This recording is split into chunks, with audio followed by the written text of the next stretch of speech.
দক্ষিণ কামৰূপৰ গৰৈমাৰীৰ ঘোৰামাৰা পথাৰত এগৰাকী স্কুলীয়া কিশোৰীক ছাত্ৰীক ধৰ্ষণৰ চেষ্টা লম্পট যুৱকৰ যোৱা 5 ডিচেম্বৰত ভোটগ্ৰহণৰ দিনা সন্ধিয়া ঘোৰামাৰা পথাৰ গাঁৱৰ বছিৰুদ্দিন নামৰ লম্পট এজনে সংঘটিত কৰে এই জঘন্য কাণ্ড।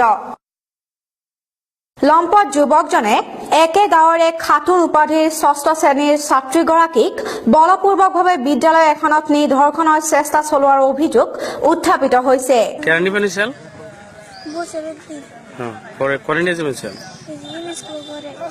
নিয়ে খারাপ ফোন করবো স্যার কি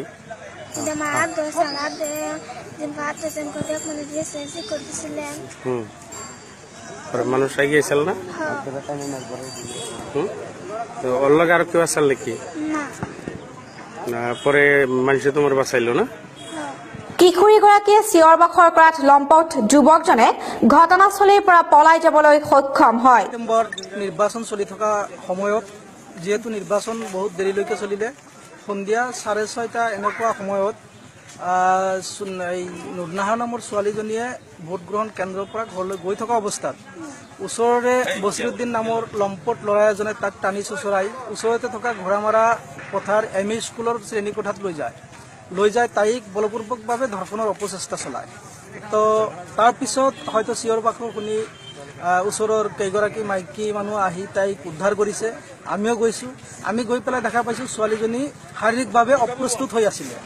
গতিকে ঘটনাটো বহুত দুখজনক ঘটনা।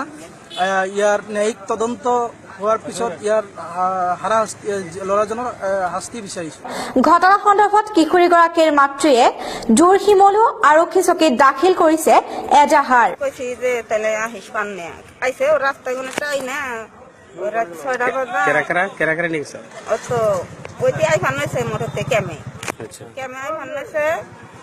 বলে ওই রাস্তায় টান দিয়ে ওই যে বসিরুদ্দিন জামালের ফুলা বসিরুদ্দি ওই টান দিয়ে ওই রমে নিয়ে হান্তাইছে যেন মা বিল্লা সিকিউর দিছে যে দেখে তোরে কাপড় চুপড় ফাড়া করে হাল দিছে কাপড় চুপড় ফাড়া করে হাল দিছে মোটে তো আর নাই খাই উস নাই হে সম্পর্কে যে ই করে দরাদরি করে নিয়ে তাদের দইরা নিয়ে বাড়তে হেন গনে যে ডর আর মেয়ে হনে কি হয় আল্লাহ জানে তারা তো চাবে না আমার নাবার লোকটা থানায় কেস করছেন এইটাই আপনার কাছে আমার অনুরোধ আমার ভবিষ্যৎ জানি কোনো ক্ষতি না হয়।